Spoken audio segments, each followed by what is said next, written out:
preface the speech. I hope no one gets offended. Perfect. When I was in the 5th grade, I had this really, really strange infatuation. A little bit of a cultural crisis. I was 12 years old. I didn't fit into my community. I really didn't know what was the next thing for me, and so I decided to be Amish. Yeah, a little bit of an Amish phase, no lie. Some people are obsessed with the Titanic or Pacific War. I was completely infatuated with joining the Amish community. It's a little weird. It's not my real beard at the time, but this is an actual costume that I wore to school for 6 months in the 5th grade. And of course in the summer when I tended to my garden and did all the Amish things that are necessary. But the first week of 6th grade, I went to my closet and I put this exact outfit on. This was the first day picture of 6th grade, I'm not kidding. And so, a choice, yes. And so I went down. All my friends, they had kind of known, and I'd already adapted to being Amish. And my teachers, they just kind of knew that it was a thing. My parents wrote a note, that's okay. But I had a new teacher at the end of the hall, Mr. Newton. He taught me math. And on the first day of school, he stopped me and he said, "Why are you doing this? It's a little immature for a 6th grader, first day of 6th grade, to be dressing like this. You're not part of that culture. I've asked the other teachers. It's a little bit weird, it's a little bit immature." And that offended me more than anything. Not because I was a 6th grader, a little bit, but because I was part of the Amish community in a way. And it was deeply offensive. But it raised a question in my life that would continue to perpetuate. And that question was, did he have a right to say that? And did I have a right to be offended? Which leads me to the importance of today's speech. The freedom of speech is the backbone of our society. And that includes hate speech, is why you might be a little offended in our topic today. But we need to first look at what is offensive. 2 items, completely different, both offensive to different groups. My mom, a devout Christian, leader of a life group, didn't let me read Harry Potter when I was little. It wasn't because she had a vengeance for a 12-year-old with a scar on his forehead. It was because she didn't like what it stood for. And I understand, it's her right. But there are also people in our community every day, including a community here at Baylor, which we thrive on Christian atmosphere, that would say the book on the left is more offensive. And it's also within their right to say that. So everything is going to be offensive in some way. With 7 billion people in the world, you're never going to have an audience where 100% of the people are in agreement with what you're saying. Which is why it's important to also look at how intolerance has shifted. Within the last few years, if you're politically involved at all, you know that the climate has shifted quite a lot. Looking at this picture from the 1960s and the Civil Rights Movement, this is what generational intolerance looked like. It's shifted a little bit to just for what people wear. And so whether you're politically engaged with one side or the other, seeing headlines like this should never be something that we as people have to battle. But it is something that is continually happening in the country, but I wouldn't necessarily say that I'm 100% against this. But let me break it down for you a little bit more. So there are 2 ways to approach when you're offended.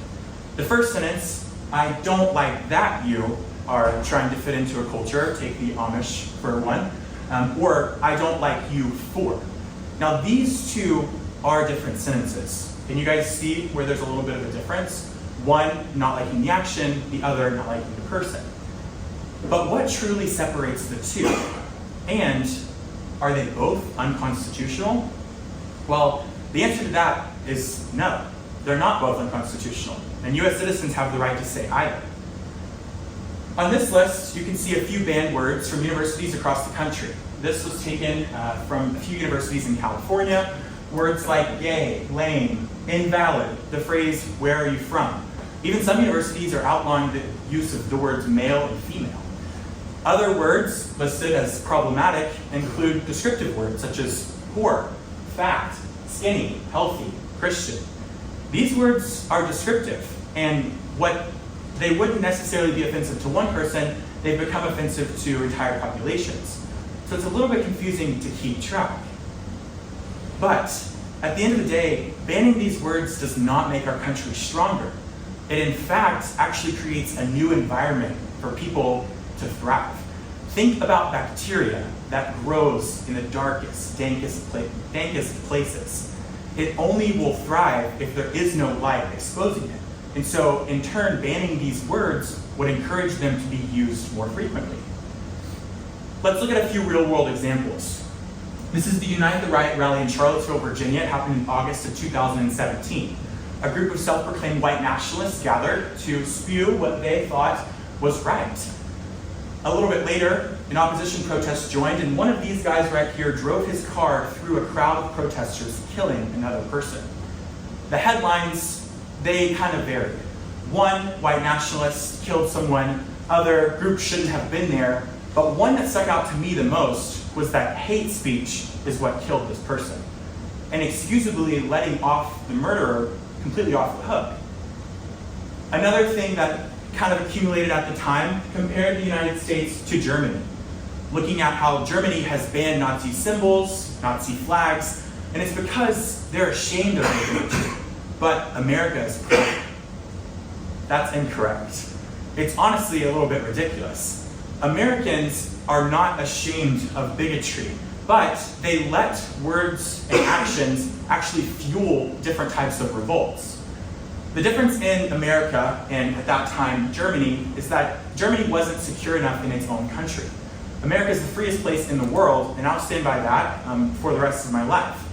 We are confident in what we have, and we allow words like this in times where there's conflict to actually strengthen our own nation and within conflict as well. You can look at this picture. This is at the rally a little bit later that day, and the same one in 2017. He's a university student at the University of Las Vegas in Nevada, and he was using his freedom of speech to protest what he thought was right. But should we ban him from doing this? I'll ask you guys. How many people in the audience, by seeing this picture and learning a little more about, are ready to revolt right with him? How many people are going to say that the white race is the most supreme after seeing this picture? No one. Let's look at another example. You can see Colin Kaepernick.